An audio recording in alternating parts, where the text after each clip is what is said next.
Who's not giving up tonight in the renewed search for our Huron County man who's been missing for 16 years. Michael Sheppard, now presumed dead.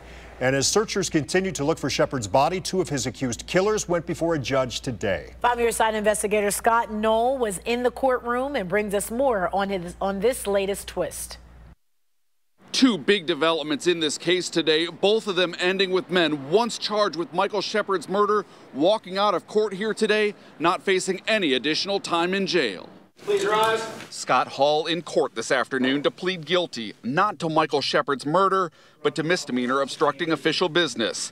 The 46-year-old admitting since May 2003, he's denied knowing the circumstances of Sheppard's death when really he did. It's the same thing another suspect, Adam White, pleaded guilty to last week. Today, White's attorney denied his client had anything to do with murdering Sheppard in what the victim's mother describes as a drug deal turned deadly. I think the Attorney General, information we were able to give them, and after they looked at the case a little harder, I think they realized it would have been a very tough case for them to make against my client. Meanwhile, aided by new information from White, investigators with BCI and the Huron County Sheriff's Office continued digging near the home where investigators believe Sheppard was shot, killed, and buried. He wanted to help 8 years ago. I think that he really feared for his own safety, his own life from the other two guys way back then.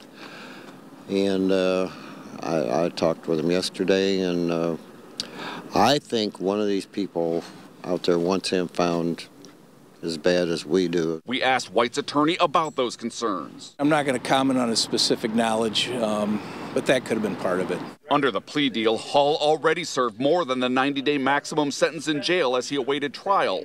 White, who did fewer days, will serve 2 years probation. Neither man spoke in court. Neither did Sheppard's parents. A third suspect, Joshua Stamm, is serving 3 years in prison after pleading guilty to involuntary manslaughter last fall.